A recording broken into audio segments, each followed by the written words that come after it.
Go ahead, make my day, Mr. Trillanes! Bihan mo!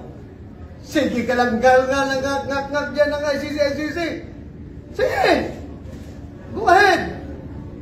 Kahit sumama ka pa, mag-serve ng warrant. Sumama ka, ikaw mismo magpusa sa akin. Isang mapagpala at magandang araw mga kabayan, kakapasok lang na balita, naglabas na ng arrest warrant ang International Criminal Court o ICC laban dito kay Senator Bato de la Rosa. Ayon mismo kay Ombudsman Boyeng Remulla ngayong Sabado, November 8. Si de la Rosa ang dating hepe ng Philippine National Police nang ilunsan ni dating Pangulong Rodrigo Roa Duterte ang war on drugs. Una nang nag-issue ng arrest warrant ang ICC laban kay Duterte na nakakulong na sa ICC Detention Center sa The Hague, Netherlands para sa kasong Crimes Against Humanity. Matatandaan na sinabi ni Senator Bato na handa siyang sumunod kay dating Pangulong Duterte para samahan ito sa kanyang kulungan kung sakaling ipapa-aresto siya ng ICC. Ang tanong, totoo kaya na magpapaaresto itong si Senator Bato ngayong mayroon na siyang arrest warrant? Samantala, isang panibagong anomalya sa flood control project ang nadiscover ng ICI sa lalawigan ng Bulacan. Dahil dito inirekomenda ng ICI sa Ombudsman ang mga bagong pangalan na kakasuhan. Implemented by the Department of Public Works, Bulacan 1st District Engineering Office, through contractor top-notch Catalyst Builders Beam Team Developer Specialist Incorporated. The project involves the construction improvement of slope protection structure and waterways at Barangay Bangbang, Bocaue, Bulacan. Batay sa report ng Commission on Audit o COA na isinumite sa Ombudsman at ICI, may mga paglabag ang mga opisyal ng DPWH sa Bulacan matapos walang maipakitang natapos na proyekto sa location project kahit bayad na ito ng DPWH. The ICI will be recommending that the Ombudsman evaluate whether personal and potential violations may exist on the part of the following individuals. Number 1, Engineer Henry C. Alcantara. Number 2, Engineer Bryce Erickson V. Hernandez. Number 3, Engineer Jaime R. Hernandez. Number 4, Ernesto C. Galan, also an engineer. Number 5, Engineer John Carlos C. Rivera. Number 6, Engineer John Michael E. Marcos. Number 7, Engineer Laupin Magdalene Magsakay. Number 8, Engineer Erica Justin P. Chico. And 9, Mr. Alan Payawal. Ano ang masasabi mo dito kabayan? Dahil sa arrest warrant na inilabas ng International Criminal Court o ICC, magpapaaresto kaya si Senator Bato de la Rosa? Ito ay sa kabila ng kanyang naging pahayag na handa siyang sumunod kay FPRRD kung sakaling ipatawag ito ng ICI. Sama-sama nating panuorin ang buong video at pakicomment niyo po ang inyong mga reaksyon at sariling opinyon. Marami pong salamat. Yes, kasi may mga nagsasabi na baka daw ma-duplicate daw yung duties ng ICI at ng Ombudsman. Kasi nga po, parang you're basically just giving the ICI the same powers of the Ombudsman na parang dapat na lang daw palakasin na lang daw yung capability ng Ombudsman to investigate and file case against these sa flood control. What's your take po doon sa sinasabi nga ng iba na baka ma-duplicate daw yung role ng duplication daw ng role ng Ombudsman and DOJ and other investigating agencies yung ginagawa ng ICI? And this is to support them, no? Kaya nga it's for a limited time period. Kasi sa dami ng nakikita nating kaso dito, pag natapos naman to, na-filean to mga to, syempre ito ay tulong para sila mapabilis yung pag-file natin ng kaso dito sa mga ito, no? So ito'y tutulong lang doon sa Ombudsman at sa DOJ para mas mapabilis natin yung proseso because meron tayong responsibilidad sa mamamayang Pilipino na makita kaagad na seryoso dito sa investigasyon to dahil ito yung pinakamalaking corruption scandal sa history ng ating bansa. May timeline po ba kayo kung for this for the ICI to do its job? Like for example, 1 year, 2 years? 2 years po, Naka-specify 2 po ba dun years. sa law? 2 years po. Okay, okay. Yun lang kong thank Sino Yes. po ang sunod magtatanong? Sir, Yes. good morning.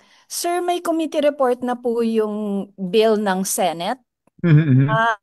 Malaki po ba yung pagkakaiba nung version ninyo? Kasi yung inyo at saka yung kay Kong De Lima et al. May pagkakaiba rin. Malaki rin po ba yung pagkakaiba ng House doon sa Senate? Okay. Isang dinagdag ko pala, buti na lang mo yan sa akin, Tina, is nung nanonood ako ng Senate hearing, nakita ko that they requested na immunity from suit, no? So nilagay po natin yan doon sa bill na final natin, no? So kung ano yung nakita ko noong Senate hearing, dinagay ko na sa bill ko para pag nag-BICAM, at least nandun na sa bill natin. Opo, sir. Tapos ang target din ng Senate is to approve the bill before the year ends. Sabi po ni Kong Plato, this November ay Yes, yes. patapusin na Yes, dito sa so House. hopefully bago mag-break for Christmas magkakaroon ng BICAM at ma-approve yung bill na dumaan na sa BICAM. Opo. Sir, kasama na po dun yung pagdaan sa APRO? And ito kasi kukuha na muna to ng budget dun sa present budget ng DBM. So I don't know if it's necessary pa dumaan sa APRO kasi walang additional appropriations to. Mm-mm. But since 2 years po yung buhay nito, so next year, Yes, next dadaan. budget hearing, yes, isasama na natin siya sa budget for the next budget. And syempre, yung executive branch will include it in their NEP for the next year.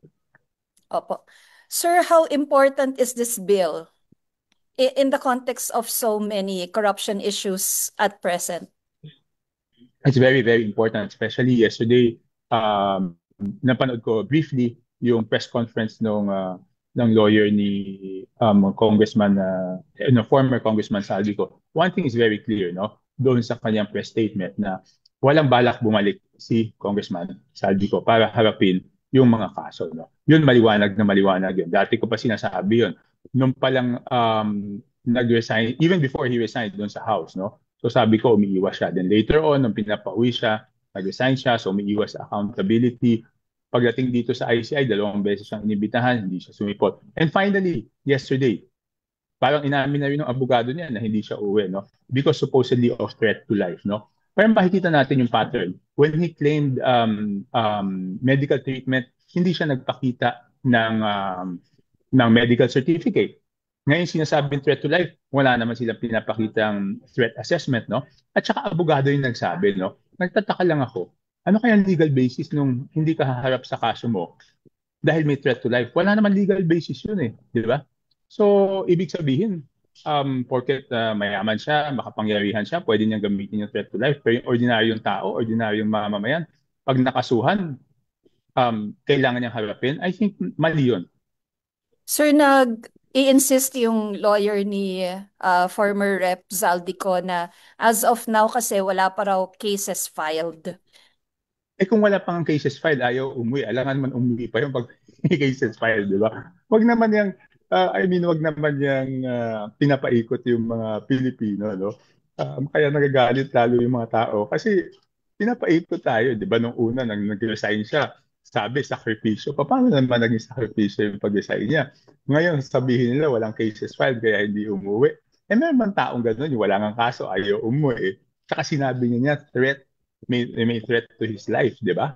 So, alam mo, first of all, dapat tanungin natin yung ating national security agencies, PNP, NBI, NSA, meron bang threat to life? Kung sinabing wala, wala. Ngayon, kung natatakot siya, it is the responsibility of the state na pangalagaan yung kanyang seguridad. No? Pero hindi pa pwedeng gawing depensa yun. Nagtataka ako, parang kung tama ang intindi ko, parang sabi ng abogado, siya pa yata yung nag-advise. Hindi ko sure kung tama yung na may threat to life, pag muna umuwi. Parang iba yata yung advice. Yes, sir. The lawyer mentioned that kung the lawyer is afraid of vigilante No, what is the legal violence basis? What is the legal basis? Wala Hidden naman detention. walang legal basis Yung mag-mention. mga online post daw, sir. That is not a legal basis. Magbigay siya ng batas na nagsasabi pag may threat to life, pwede kang hindi umuwi at pwede kang magtago sa ibang bansa, di ba? Ibig sabihin, pag makapangyarihan ka, may pera ka, pwede mong sabihin may threat to life, hindi mo haharapin. Pero pag ordinaryong tao, harapin mo yung kaso mo. Hindi naman ganyan ang batas, no? Kaya naniniwala ako, walang provision ng batas na ganyan, no? Yan. Pag na-legislate na po itong independent commission na pinupush po ninyo, pwede ba yung mga accused, yung mga involved, allegedly involved sa corruption issues ay makasuhan in absentia or makompel silang bumalik? I mean, Yes, in absentia pwede, di ba? Ngayon, makompel silang bumalik kung alam mo naman yung mga yan, di ba? Pupunta sila doon sa walang extradition treaty. Yun ang magiging problema. That's why I've been pressuring DFA na cancelahin na yung passport. Yesterday also, nakita ko doon sa interview nung abogado niya na sinasabi, he admitted na pwede sa national security, pero sinasabi niya, it's not a national security issue. Di ba? Sinabi niya yung grounds, illegally obtained, sabi niya national security, pero wala daw national security issue kasi hindi naman nagre-rebellion si Saldico, no? Pero yun ang sinasabi ko, at least yung lawyer niya sinasabi na pwede national security issue. So dapat cancelahin talaga ng DFA based on national security issue because there are sectors that could take advantage of the anger of people. po. Sir, nung Infracom hearing, pinupush niyo po na paharapin doon sa pagdinig si former Rep. Zaldico. Ngayon po ba meron kayong message sa kanya? No, wala akong message. I think the legal system should catch up with him. No, it is upon the government to make sure no nasa responsibilidad yan ng gobyerno natin na siguraduhin ng ating legal na sistema ay mahabol si Congressman Saldico. Responsibilidad po niya. Okay. Yun tama. Buti na sabi mo, no? Tina, no? Ever since the beginning, ayaw niyang humarap kahit dun sa Infracom. Thank you, sir.